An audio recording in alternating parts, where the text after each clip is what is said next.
안녕하십니까. 반갑습니다. 시와 이야기, 행복여행. 오늘 또 동행 가이드 김상경 시인 강사고요. 오늘 함께 하실 동행 선생님은 우리 한국의 유명한 시 낭송가 김율리아 선생님 되시겠습니다.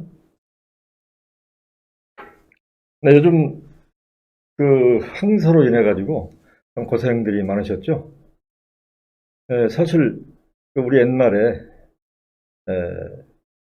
큰 사람 덕은 볼 수 있지만 큰 나무 덕은 볼 수 없다는 말이 있는데, 요즘 중국이라는 나라가 사실은 큰 나라인데 요즘 우리가 황사 때문에 큰 피해를 보고 있습니다. 그 황사에 건강 조심하시고요. 그래서 이 프로가 뭐 시와 이야기 여행 프로이긴 하지만 이러한 황사로 인해서 답답한 가슴에 오늘 이 시간처럼 시로 한번 다시 또 해결을 하고 황사로 인한 스트레스를 풀어주는 그런 시간이 되었으면 좋겠습니다. 네, 오늘은 한문으로 이 시를 한번 풀이해 보도록 하겠습니다. 지금 선생님들 화면에 시라는 글자 보이시죠? 이는 이제 말씀원의 절사. 한문적으로는 풀이하다면은 말씀이 절에 산다 그런 얘기죠. 절이라는 것 하면 우리가 생각하는 것은 이제 우리가 수양을 하는 것이고 심신을 다듬는 것이고 그렇게 생각을 하죠. 그래서 이 시라고 하는 것은 우리 언어를, 영혼을 다듬어서 요약해서 응축해내는 그 짧은 글이 시다. 그렇게 얘기를 제가 한번 불을 한번 해보겠습니다. 그러면 서양에서는 시가 어떻게 되었을까요? 제가 지난번 시간에도 시를 주막한산식으로 말씀드렸습니다만은 서양에서는 보통 시약, 아리스토텔레스 시약으로부터 나옵니다. 아리스토텔레스가 이제 시약을 얘기를 하고 구성을 했는데요. 아리스토텔레스는 주로 비극적인 이야기를 하나 일종의 서사시라고 볼 수 있겠죠. 그래서 시약으로 나왔는데, 그런데 비극을 주로 이제 많이 했다는 거예요. 비극은 우리 인간사의 어떤 나쁜 얘기를 보여줌으로써 어떤 사건의 경중을 삼게 하고 또 우리의 카타르시스를 풀게 하고 그런 효과가 있죠. 그런가 하면은 우리 시편, 성경의 시편은 이제 다윗의 노래라고 얘기를 하는데요. 그쪽에서는 하나님을 존경하고 공경하고 모시는 그런 노래. 또 그런가 하면은 또 그 하나님으로부터 내가 받은 어떤 성령적인 어떤 이야기 이런 것들을 못해서 이제 시편에, 그래서 다윗이 시편을 구성 편집했다고 이렇게 널리 알려져 있습니다. 그렇다면 우리 동양은 어떨까요? 동양은 지난번 시간에도 말씀드렸지만은 공자, 우리 4대 성인이라고 하는 공자께서 시경을, 그러니까 중국에 있어 널리 퍼져 있었던 시들을 모아 편집해가지고 시경이라는 것을 만들었죠. 시경은 아시다시피 사서오경에 들어가잖아요. 그래서 공자께서 시경을 편찬하시고 그때 말씀하시기를 시 300은 이런 지폐하고 사무사다. 지금 현재 화면에 시 300 이런 사무사로 써 있지만 이런 지폐라는 말이 좀 빠졌어요. 그러니까 시 300편은 두말할 것도 없이 이런에 다 패하고 생각이 사사로움이 없다. 사악함이 없다. 생각이 사악함이 없다는 것은 어떤 얘기죠? 옳고 바르다는 얘기예요. 그래서 이제 흔히 말하기를 공자가 자기 아들 공리한테도 너는 시를 읽어라 그렇게 얘기했고, 또 손자인 공급이 손자 이름입니다. 공리 아들 공급, 공급은 나중에 유명한 또 학자가 됐는데요. 그래서 이 시경을 가르쳤다고 합니다. 이처럼 시라고 하는 것은 우리 인간 교육이 되고 또 우리 마음속에 있는 어떤 모았던 것을 카타르시스 발산하고, 인간이라는 존재는 표현의 존재라고 할 수가 있잖아요. 그렇기 때문에 자기 마음속에 있는 것을 표현함으로써 표현한다는 것 자체가 바로 치유가 되고, 그 공감 파장이 그 시를 읽는 사람으로 하여금 어떤 파장을 일으켜서 힐링을 주고 있다. 그렇게 볼 수 있고, 오늘날에 있어서는 지금 많은 건강 또 전문 대학에서 이 인지 기능 치료를 시를 한번 작용을 시켜봤는데 시를 읽어주고 외우게 하고 하였더니 실제로 예를 들어서 명지대학에 있는 어떤 교수, 또 어떤 보건소에서는 한번 해봤더니 실제로 인지 기능이 향상됐다는 그런 그 보고서도 있습니다. 그러면은 오늘 첫 시는 지금 현재 4월이긴 합니다만은 현재 그 5월이라고 하는 시를 가지고 우리 피천득 선생의 수필이지만 시 같은 그 수필을 먼저 들어보고 이 얘기를 진행하겠습니다.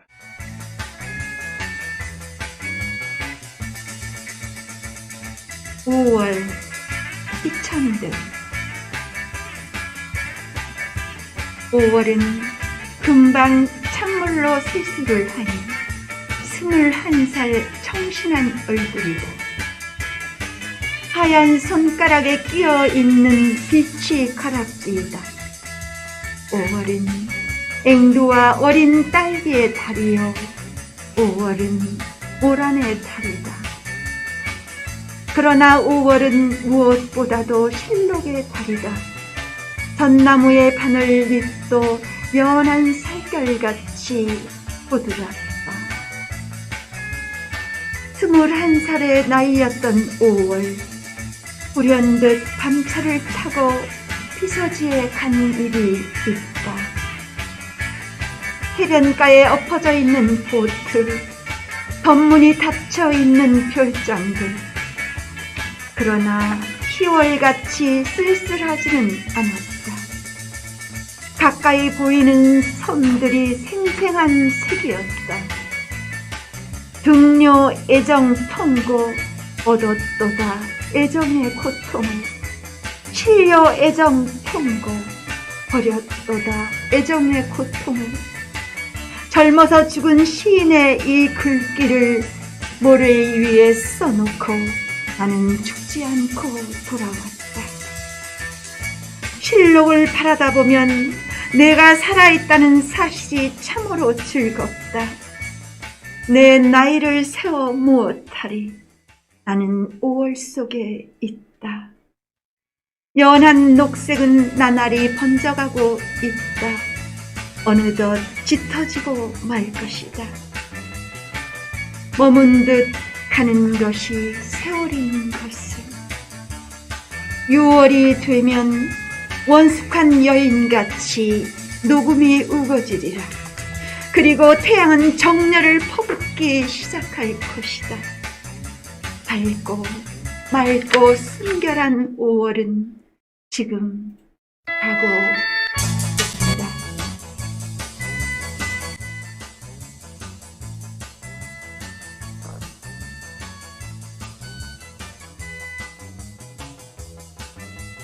네, 지금 우리 피천득 선생님 5월을 들어봤습니다. 이 5월을 들어보시고 어떤 느낌이 오셨을까요? 저는 이 피천득 선생님 이 수필을 들으면 그 수필이 아니라 마치 시를 듣는 듯한 그런 느낌이 옵니다.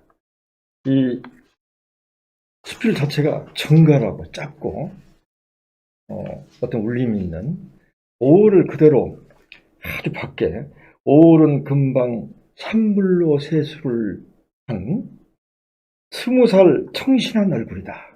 저는 이 한 줄만으로도 5월을 그대로 5월 하면은 저는 또 한 분이 생각이 납니다. 노천명 선생님 기억나시죠? 노천명이 푸른 5월에서 계절을 5월은 계절의 여왕이다라고 그렇게 얘기를 하셨는데 이 5월을 정말로 푸르고 싱싱하고 살아있는 달로 묘사한 것은 우리 피천득 선생이라고 생각을 합니다. 이 피천득 선생님은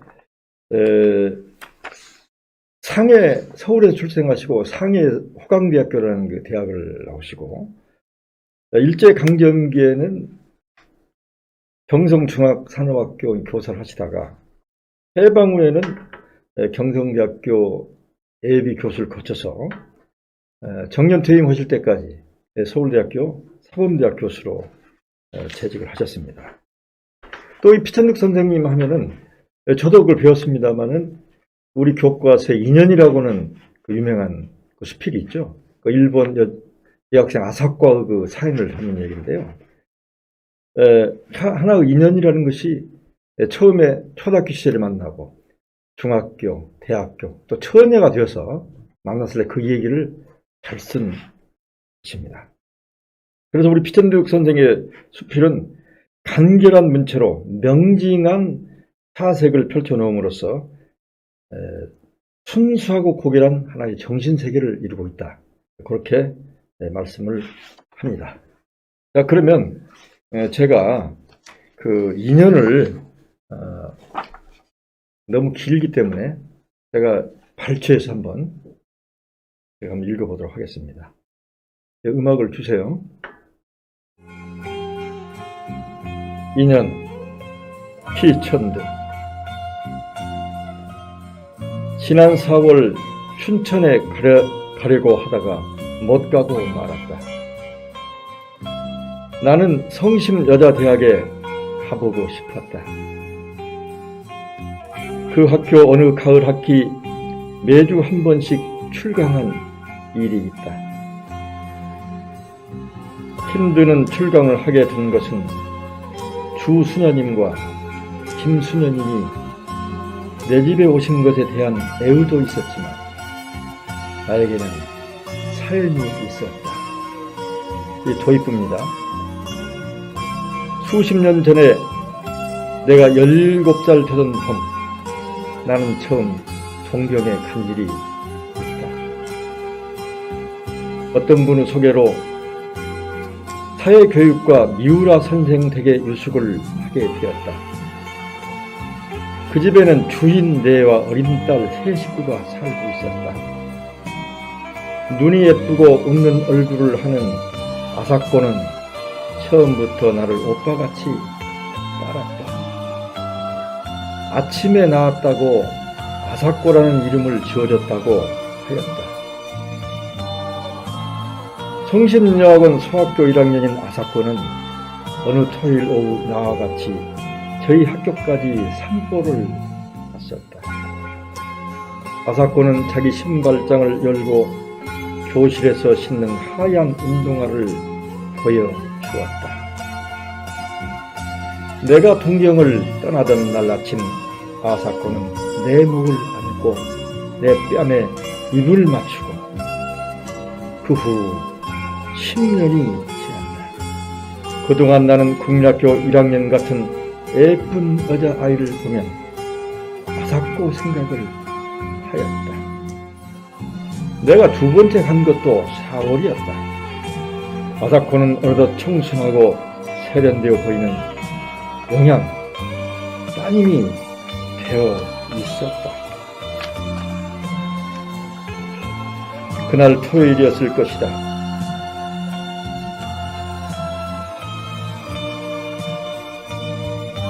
성심여학원 쪽으로 옮겨져 갔고 발걸음은 성심여학원 쪽으로 옮겨져 갔고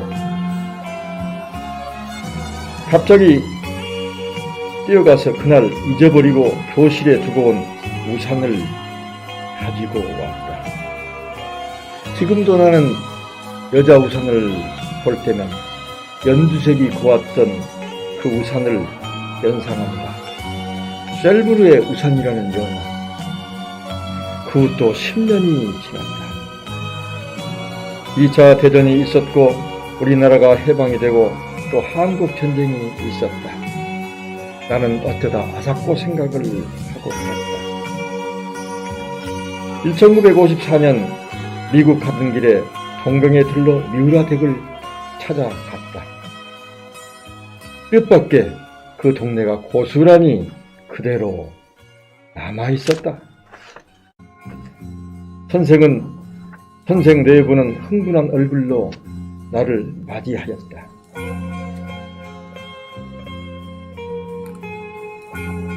아사코가 전쟁 미망인이 되지 않은 것이 다행이었다. 그러나 2세와 결혼하였다는 것이 마음에 걸렸다. 20여 년 전 내가 아사코에게 준 동화책 겉장에 있는 집 아, 이쁜 집. 우리 이담에 이런 집에서 같이 살아요. 아사코 어린 목소리가 지금도 들립니다.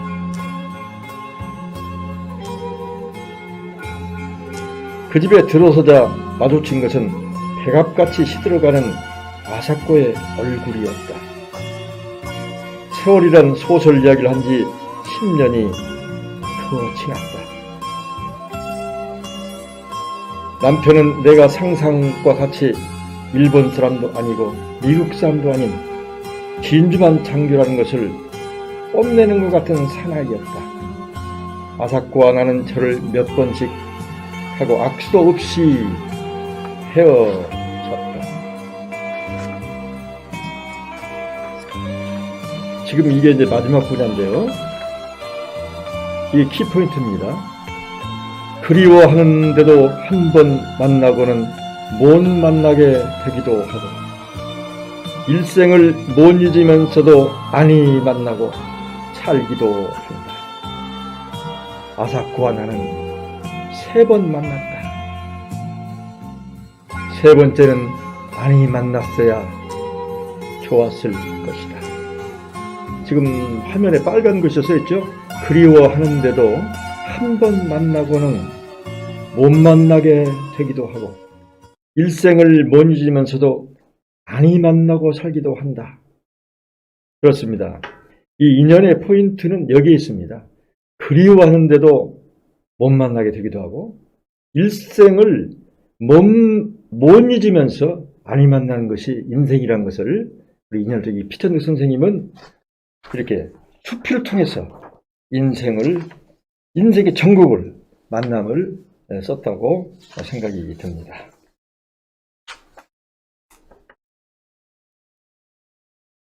자, 그러면은 오늘 이번 또 희망의 시, 서시 들어보겠습니다. 서시 윤동주.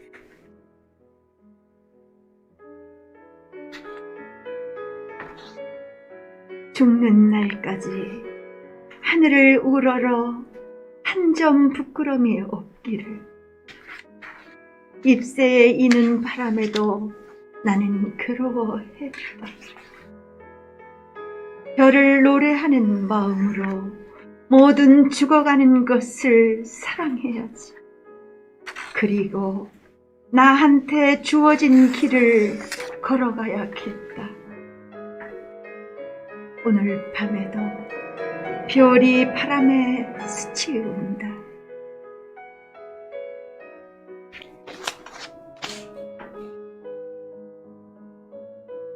죽는 날까지 하늘을 우러러 한 점 부끄럼이 없기를. 잎새 이는 바람에도 나는 괴로워했다. 여러분님들, 이 첫 구절을 어떻게 생각하십니까? 세상에 이 28의 생을 마감한 이 젊은이가 20대에 한 점 부끄러움이 없기를 잎새 이는 바람에 괴로워했을 이 시심을 생각한다면 정말로 기가 막힌 것 아닙니까? 윤동주 시인은 아시다시피 본인은 그렇게 유명한 시인이었음에도 불구하고 자기가 이렇게 우리 대한민국의 대표적인 시인이라는 것을 모르고 죽었습니다. 윤동주는 아시다시피 1917년 12월 30일 말일날 태어나서 해방을 6개월 앞두고 후쿠오카 형무소에서 어떤 사람은 생체 실험 후 생물을 죽었다 하기도 하고 그렇게 생을 마감했습니다. 윤동주는 간도 용정 출생이고요. 명동중학교하고 숭실중학교, 또 연희전문학교를 나오게 됩니다. 그리고 일본으로 동지사대에게 유학을 하게 되는데, 그때 윤동주에게 한때 괴로웠던 참회록이라는 글을 쓰고, 또 별에는 밤에도 나의 무덤가에 무성한 풀이 우거질 것이다 라는 얘기도 썼습니다만은 히라누마 도시라고 이름을 바꾸게 됩니다. 일본으로 유학을 가게 되면 아마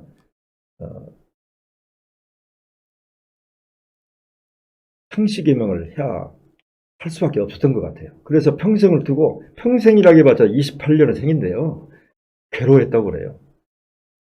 그래서 그렇지만 그 윤동주는 일본에 가자마자 그의 고종사촌 형인 송몽규 아시죠? 애국지사. 송몽규와 같이 그 치안유지법에 걸려서 결국은 생체 실험을 당하고 생을 마감한 그런 어쩌면 위대한 민족시인이라고 볼 수 있습니다. 그 27세의 나이에 세상을 떠났지만 윤동주는 100여 편의 시를 남겼고, 그가 세상을 떠날 때 그 재판장이 한 판결문에는 윤동주는 어릴 적부터 민족학교 교육을 받고 사상적 문화적으로 심독했으며 친구 가마 등에 의한 대단한 민족의식을 갖고 내선의 차별 문제에 대하여 깊은 원망의 뜻을 품고 있었고 조선 독립의 야망을 실현시키려 하는 망독을 했다. 교토지방재판소 판결문에는 송명규와 함께 치안유지법 위반죄로 형받은 뒤에 송명규는 조금 더 살았어요. 더 살았지만 뭐 거기서 거기입니다. 결국 죽음으로 돌아와서 용죄에 묻혀서 있습니다만은, 이 윤동주의 서시를 읽어보면 이 푸르른 봄날에 죽는 날까지 하늘을 우러 한 점 부끄러움이 없기를 입새 있는 발언을 괴로웠던 이 젊은 청년 시인을 우리는 많이 생각할 수가 없겠습니다. 그러면은 이어서 우리 그리움의 시 김남조 선생의 가고 오지 않는 사람 이어 들어보겠습니다.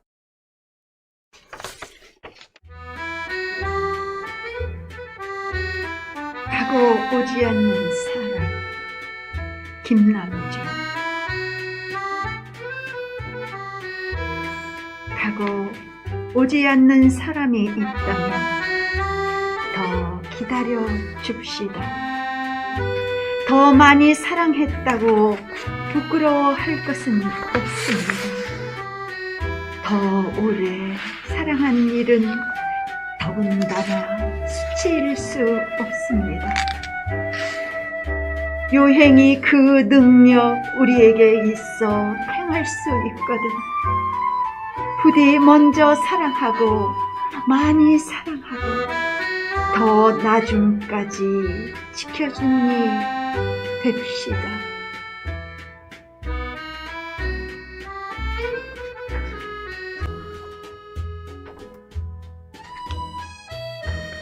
네, 김남조 선생님의 편지를 들어봤습니다만, 사실은 저는 김남조 선생님을 엄청 존경하고 또 그 시를 좋아합니다.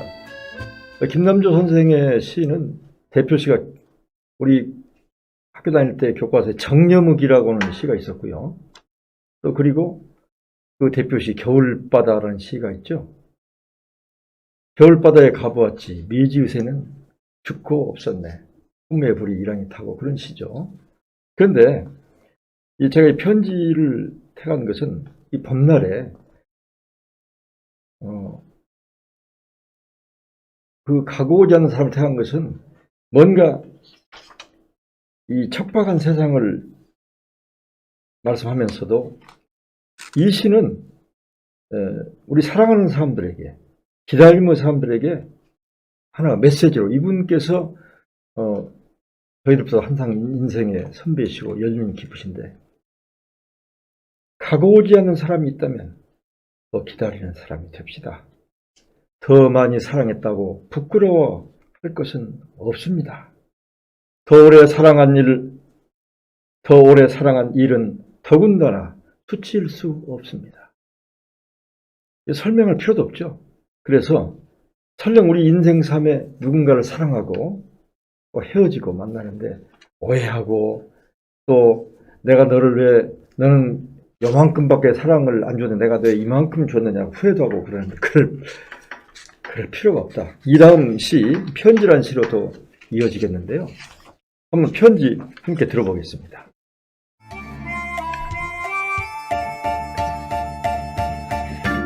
편지 김남주. 그대만큼 사랑스러운 사람을 본 일이 없다. 그대만큼 나를 외롭게 한 이도 없었다. 이 생각을 하면 내가 꼭 울게 된다. 그대만큼 나를 정직하게 해준 이가 없었다. 내 안을 비추는 그대는 제일로 영롱한 거울. 그대의 깊이를 다 지나가면 글썽이는 눈매에 내가 있다. 나의 시작이다. 그대에게 매일 편지를 쓴다. 한 구절을 쓰면 한 구절을 와서 읽는 그대. 그래서 이 편지는 한 번도 놓치지 않는다.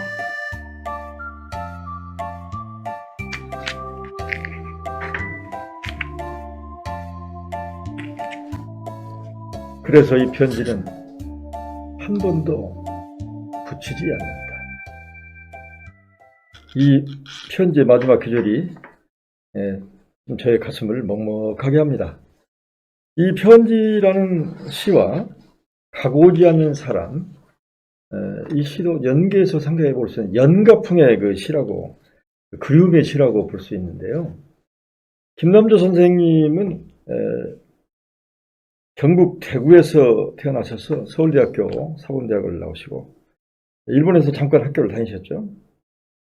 연합신문에 성숙찬상을 발표하고 주로 그 신앙적 삶을 고백하고 또 연가풍인 그런 시를 쓰시고,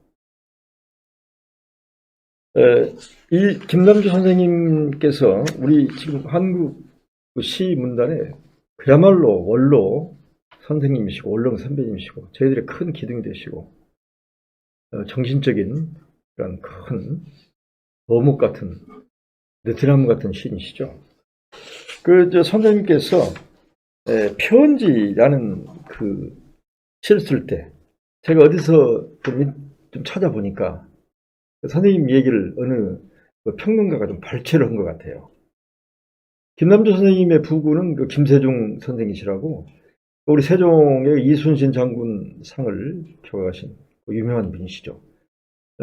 아시는 분은 아시겠지만 김세종 선생님은 아주 몸도 좋으시고 머리에 그 뒷머리도 아주 멋진 큰바위 얼굴 같은 그런 분이십니다. 그런데 김남주 선생님께서 편지에 대한 얘기를 어디에 썼어요. 그때까지 나는 사랑의 뒤편에 대해 알지 못하는 사랑 그 하나에 질주하는 야생마 같은 20살이었다. 내 전부를 걸고 사랑하던 문학 청년이었다. 사랑과 미움, 애정이 한 몸이라는 것을 알지 못했는데 사랑이 돌아서면서 보여주던 미움, 증오 얼굴이 사랑의 아픔을 뼈저리게 느끼던 시간이었다. 그대만큼 사랑스러운 사람을 본 일이 없다. 이 글귀는 이럴 수가. 내가 사랑할 때가 그랬다. 그대만큼 나를 외롭게 한 이도 없었다. 그 사랑이 끝날 때 그랬다. 이 생각을 하면 내가 꼭 울게 된다. 그 대목에서 나는 맥이 풀려 그만 울고 말았다. 그 뒤에도 그대에게 매일 편지를 쓰고 그 사람이 편지를 쓰고 그리고 이 편지를 한 번도 붙이지 않는다. 그리고 그 편지에는 아무것도 적지 않았다. 한자도 쓸 수가 없었다. 그냥 백지 편지 한 장을 보내는 것으로 이루어질 수 없는 사랑의 하얀 마침표를 찍었다. 어느 그 평론가 시인이 아마 그 우리 김남주 선생님을 면담하시고 그 느낌을 아마 적어놓은 것 같아요. 그래서 제가 어디 찾아보니까 이런 글이 있어서 제가 편지의 해제로 말씀을 드렸습니다. 그러면 이어서 우리 고은 선생, 요즘 잘 안 나오시죠? 우리 한국을 또 대표했던 만인보의 대표신 고은 선생님이신데, 우선 그분의 그 머슴 대길이 한번 들어보겠습니다. 머슴 대길이 고운.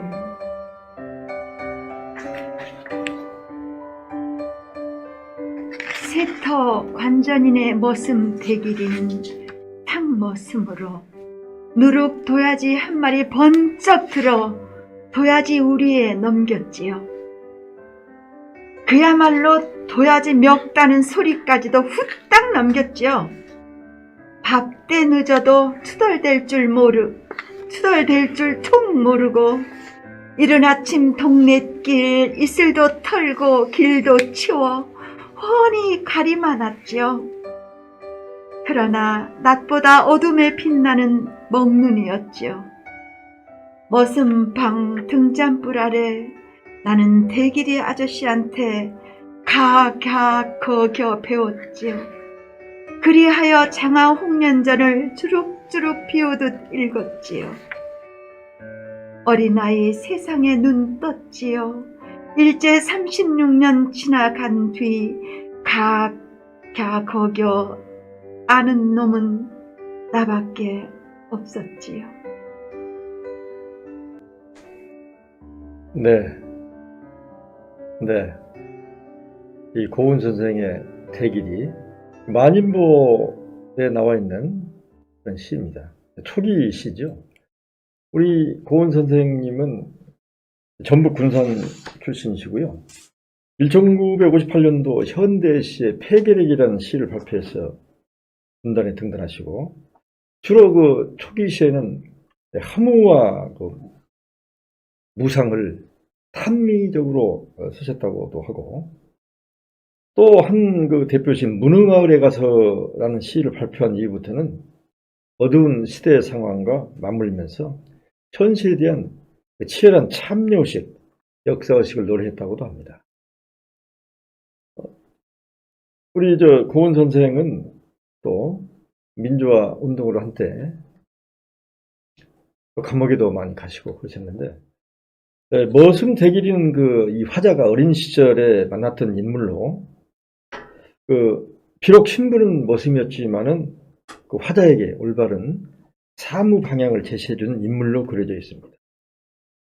사실 저도 어렸을 적에 머슴을 봤습니다만은, 그때 당시 어떻게 보면은 가난하고 천대받은 인물이었죠.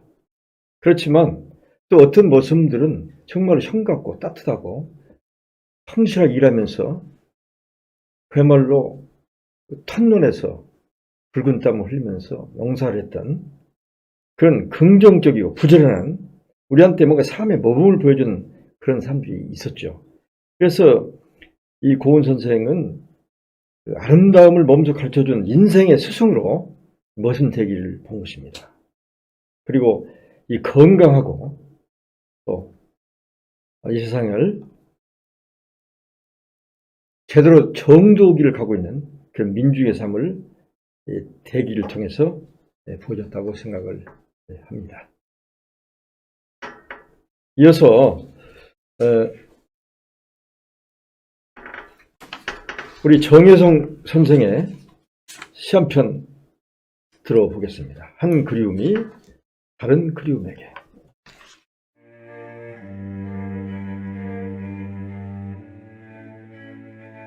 한 그리움이 다른 그리움에게. 정혜성.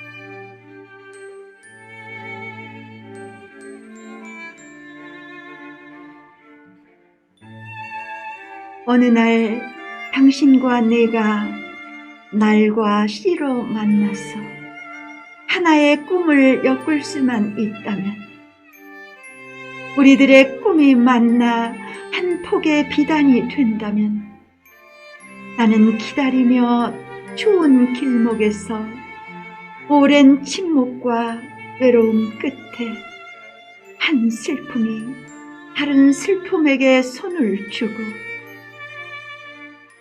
한 그리움이 다른 그리움의 그 간 눈을 들여다볼 때 어느 겨울인들 우리들의 사랑을 죽게 하리. 외롭고 긴 기다림 끝에 어느 날 당신과 내가 만나 하나의 꿈을 엮을 수만 있다면.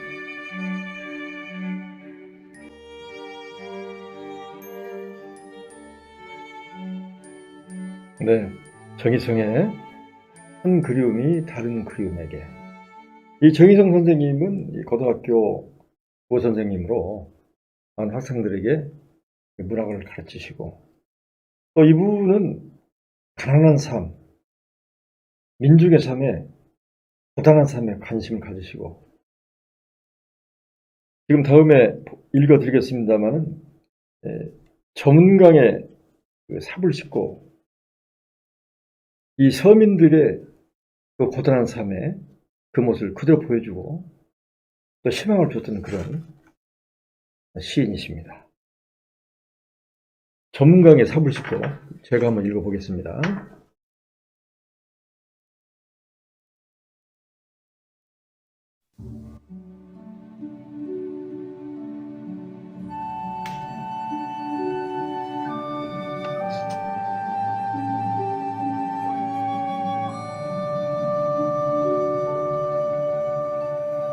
저문강에 삽을 씻고.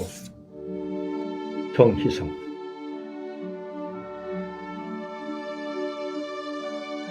흐르는 것이 물뿐이랴. 우리가 저와 같아서 강변에 나가 삽을 씻으면 거기 슬픔도 퍼다 버린다. 일이 끝나 저물어 스스로 깊어가는 강을 보며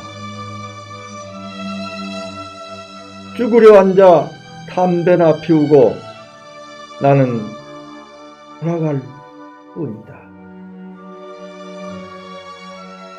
삽자루에 막힌 한 생애가 이렇게 저물고 저물어서 색강 바닥 썩은 물에 달이 뜨는구나. 우리가 저와 같아서 흐르는 물에 삽을 씻고 먹을 것 없는 사람들의 마을로 다시 어두워 돌아가야 한다. 네, 이 저문강에 삽을 싣고가 사실은 정혜성 선생님의 그 대표시라고 할 수 있어요. 정혜성 선생님이 사실 그동안에 이제 무명이셨는데 저 저문강에 삽을 싣고라는 시를 내시고 많은 그 민중학자들한테 관심을 가지시고 우리 민초를 대변하는 그런 시인으로 우뚝 쓰셨습니다. 그러면 이 5월, 그야말로 이 푸른 5월, 꿈을 주는 5월에 정희성 선생님의 힘을 주는 시 태백산행 한번 들어보겠습니다.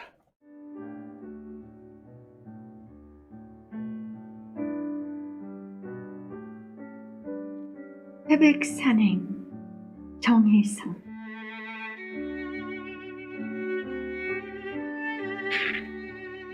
눈이 내린다. 기차 타고 태벽에 가야겠다. 배낭 둘러매고 나서는데 등 뒤에서 아내가 구시렁댄다. 지가 17살이야 19살이야.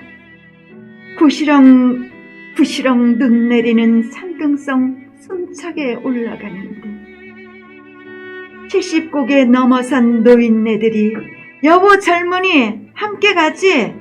앞지르는 나를 불러 세워 올해 몇이냐고 57이래. 그중 한 사람이 말하기를 좋을 때다.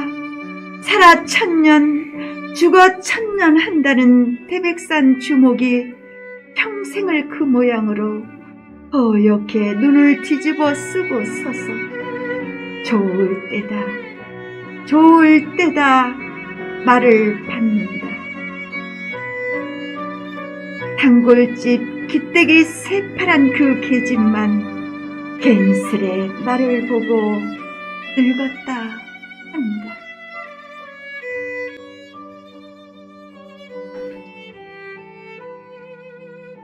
지가 17살이야, 19살이야. 구시렁구시렁 눈이 내리는. 재밌죠? 네, 이 시를 보면 지난번에 어탁번에 선생님 폭설이 생각이 나시죠? 김사인의 봄바다를 한번 제가 말씀드렸죠? 그 시와도 연상되는 시입니다만은, 요즘 우리가 100세 시대라고 말씀을 하시잖아요. 우리 한국인의 멘토, 저 멘토이시기도 한 우리 김영석 교수께서 이런 말씀 하셨죠. 내가 100년을 살아보니 65세에서 75세 때, 그때까지가 참 좋을 때더라고. 저는 아직 뭐 60은 넘었습니다만은 그 선생님 말씀을 듣고 이제 우리가 인생을 정말 좋을 때가 아닌가. 그런데 우리 이 태백 산행의 주인공은 57이에요. 그러니까 뒤에 오시는 그 어르신들이 먹을 때다 얘기를 하는데 재밌죠? 대비의 귀절이 있습니다. 단골집 귀때기 새파란 그 계집만, 아마 제가 볼 때 이 화자는 마누라한테는 아이고 죄송해요, 마나님한테는 좀 혼도 좀 나고 그러는 것 같은데 단골집 귀때기 새파란 그 계집애한테 마음이 있는 것 같습니다. 그런데 그 단골집 귀때기 새파란 계집애, 내가 마음이 있는데 그 계집애는 또 딴 사람을 보고 있는 것 같아요. 단골집 귀때기 새파란 그 계집만 괜스레 나를 보고 늙었다 한다. 이 화자는 단골집 귀때기 그 아가씨한테 마음이 있어요. 근데 나는 내 젊다고 보여주는데 그 아가씨는 나 늙었다고 합니다. 이게 시죠? 재밌죠? 네. 이 태백산행을 제가 선택한 것은 우리 선생님들 100세 시대에 우리가 나이 먹었다고 우리 주눅 들지 말고 우리 힘차게 살아가시고요. 우리 김영석 교수님, 또 송해, 또 일본의 시바다 도요 얼마나 많습니까? 우리 100세 시대 건강히 사시면서 또 이 시 읽으시면서 또 지능 높이시면서 요즘 아무리 황사가 온다 하더라도 이 계절의 섭리는 이길 수가 없습니다. 봄은 오기 마련이고 이 봄이 짙어가는 이 4, 5월에 봄의 시, 희망의 시를 준비해봤습니다. 그러면 이어서 우리 4월의 노래 한번 들어보도록 하겠습니다.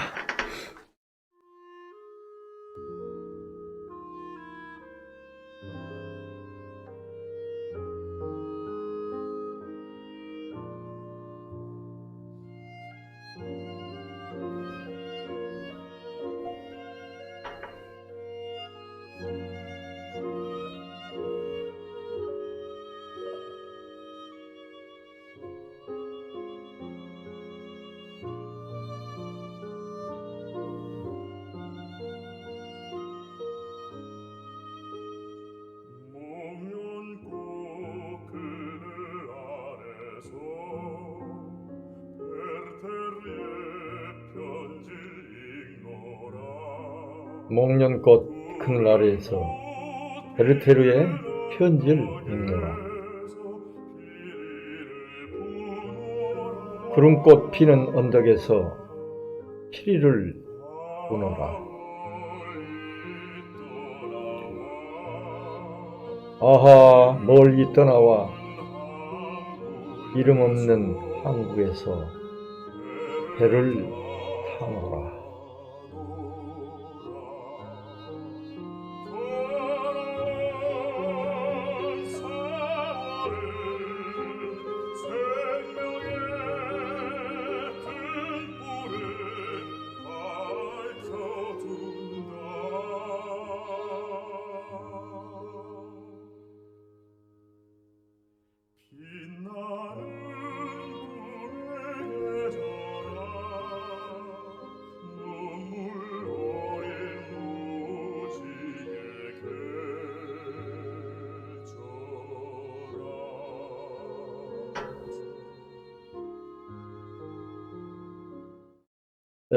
시와 이야기 행복 내용을 여섯 번째 시간 여기서 마치기로 하고요.